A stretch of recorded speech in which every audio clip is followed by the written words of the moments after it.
ఛత్తీస్గఢ్ లో భారీ ఎన్కౌంటర్ జరిగింది. గరియాబంద్ జిల్లాలో భద్రతా బలగాలు మావోయిస్టుల మధ్య ఎదురుకాల్పులు చోటు చేసుకున్నాయి. ఈ కాల్పుల్లో మావోయిస్టు కేంద్ర కమిటీ సభ్యుడు తెలంగాణ వాసి మనోజ్ సహా 10 మంది మావోయిస్టులు మృతి చెందారు. ఘటనా స్థలిలో పెద్ద ఎత్తున ఆయుధాలను బలగాలు స్వాధీనం చేసుకున్నాయి.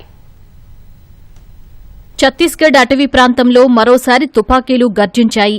గరియాబంద్ జిల్లాలో జరిగిన భారీ ఎన్కౌంటర్లో తెలంగాణ వాసి central committee member Modem Balakrishna alias Manoj సహా మొత్తం 10 మంది మావోయిస్టులు మృతి చెందారు. మైన్పూర్ పోలీస్ స్టేషన్ పరిధిలోని అటవీ ప్రాంతంలో మావోయిస్టులు భద్రతా బలగాల మధ్య ఎదురుకాల్పులు చోటు చేసుకున్నాయి.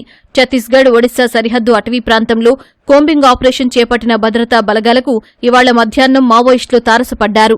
బలగాలను చూడగానే మావోయిస్టులు కాల్పులకు దిగారు.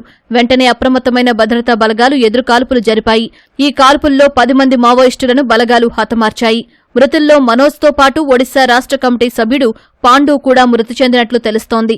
ఘటనా స్థలంలో పెద్ద సంఖ్యలో ఆయుధాలను బలగాలు స్వాధీనం చేసుకున్నాయి. ఈ ఎన్కౌంటర్లో వరంగల్ ఘనపూర్కు చెందిన మనోజ్ మృతి చెందినట్లు బలగాలు గుర్తించాయి.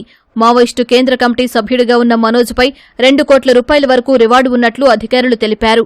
ఒడిశా, ఛత్తీస్గఢ్ సరిహద్దు ప్రాంతాల్లో మనోజ్ చురుకుగా కార్యకలాపాలు నిర్వహిస్తున్నట్లు వెల్లడించారు. కేంద్ర కమిటీలో కీలక సభ్యుడైన మనోజ్ మృతి మావోయిస్టులకు పెద్ద ఎదురుదెబ్బ తగిలింది.